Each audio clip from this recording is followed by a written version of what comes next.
Perpindahan penduduk dari desa ke kota kini jadi fenomena sosial yang umum terjadi, terutama di kalangan mahasiswa yang merantau untuk menempuh pendidikan yang tinggi.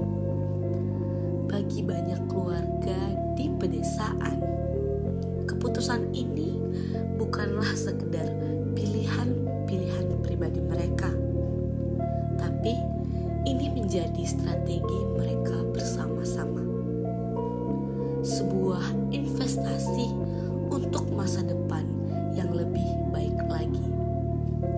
Namun, di balik itu semua, tentu ada tantangan-tantangan yang cukup besar. Contohnya, biaya hidup di kota yang cukup tinggi untuk membuat keluarga mereka harus beradaptasi secara ekonomi demi pendidikan anak-anak mereka.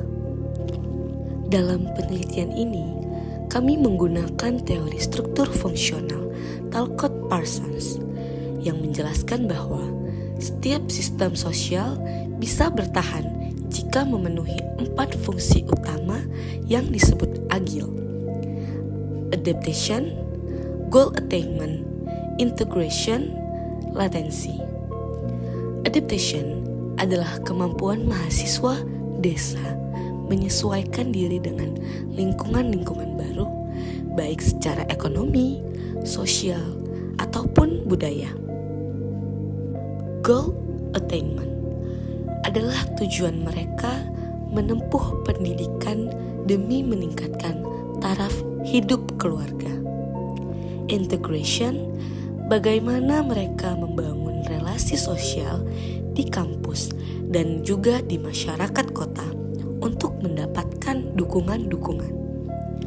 Latensi adalah upaya mempertahankan nilai dan budaya desa meskipun sudah tinggal di perkotaan. Nah, melalui teori agil ini, kita bisa melihat bagaimana mahasiswa perantau berjuang, beradaptasi, dan tetap menjaga jati diri di tengah-tengah kehidupan kota yang penuh dengan tantangan-tantangan. Waktu pertama kali Abang tinggal di Medan, gimana cara Abang menyesuaikan diri dengan biaya hidup, kuliah, dan kegiatan sehari-harinya, Bang? Jadi pertama kali ke Medan itu kan belum terbiasa lah hidup sendiri. Ya. Jadi masih agak sulit lah untuk memanage keuangan sendiri kan. Iya. Sementara aku pun nggak punya penghasilan duit dari orang tua. Jadi sesuai berapa lah kiriman dari orang tua, itulah yang bisa aku atur. Oke, terima Oke. kasih.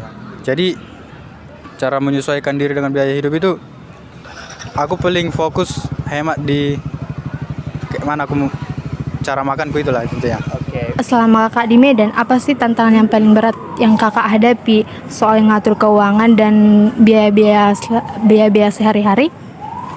Untuk tantangan terbesar itu untuk beli bahan-bahan praktek ya. Kebetulan saya dari prodi tata busana kan. Jadi di mana itu biaya-biaya untuk praktek kami itu lumayan mahal, dan juga dari satu mata kuliah itu misalnya bisa ada 5 praktek dengan bahan-bahan yang berbeda, dan juga bahan-bahannya itu sulit untuk didapatkan begitu. Menurut kakak nih, kuliah di Medan ini tuh bisa bantu buat tujuan kakak sendiri dan juga harapan keluarga itu gimana?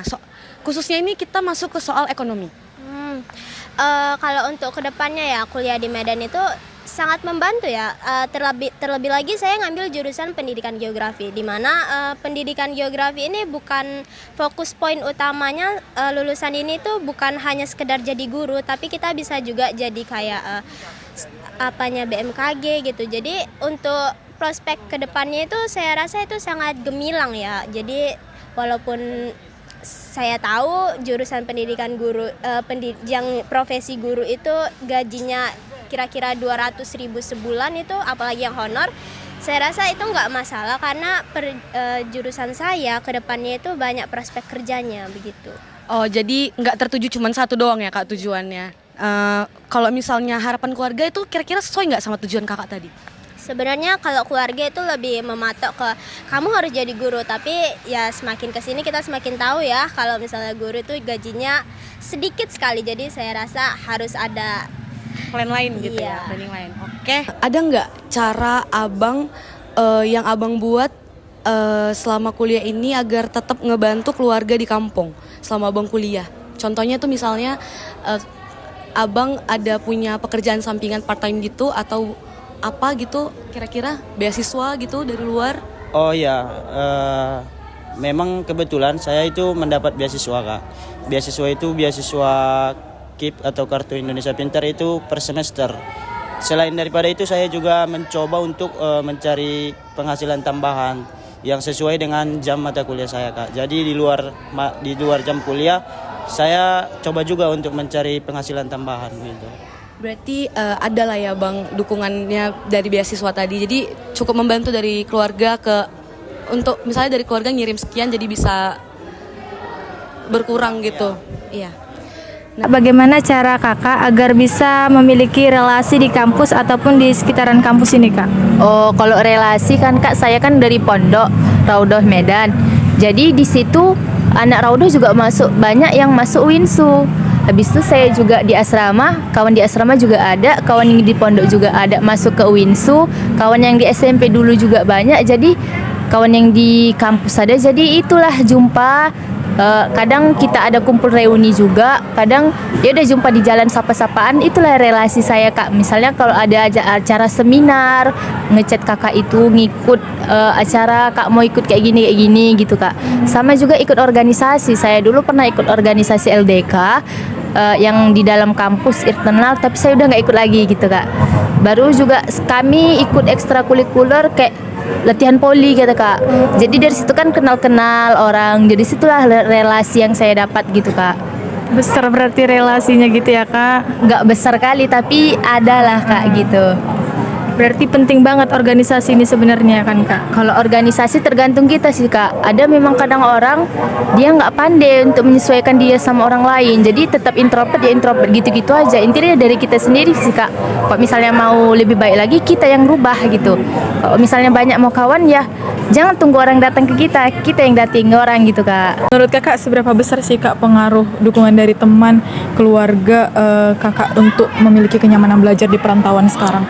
Kalau menurut saya pribadi ya sangat besar gitu kan, karena yang pertama kalau teman, kalau kita misalnya berteman, kita nggak nyaman gitu kan, pasti kita sehari-hari kita nggak mood atau nggak apa kan. Tapi kalau misalnya teman kita itu nyaman, teman kita yang kita miliki bisa bekerja sama, sefrekuensi gitu kan, ya udah kita juga bakalan enak menjalani kehidupan ini ya. Tapi juga kita harus pintar-pintar memilih teman.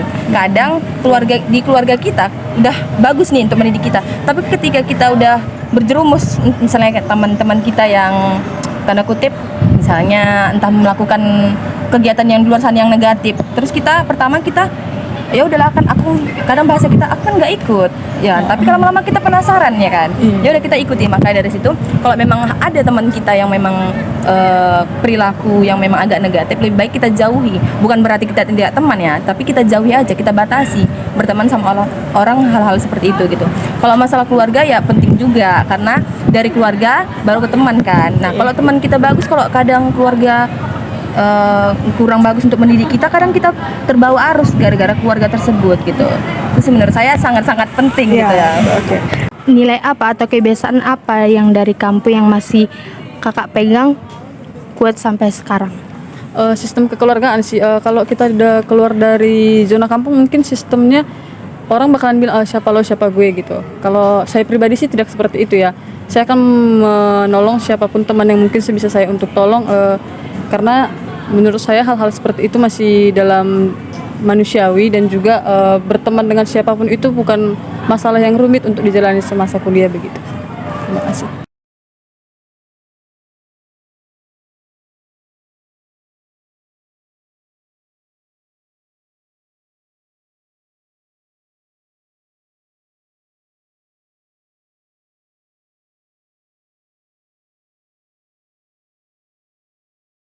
Penelitian ini membuka mata bahwa migrasi mahasiswa dari desa ke kota bukan hanya sekedar soal pindah tempat belajar, tapi juga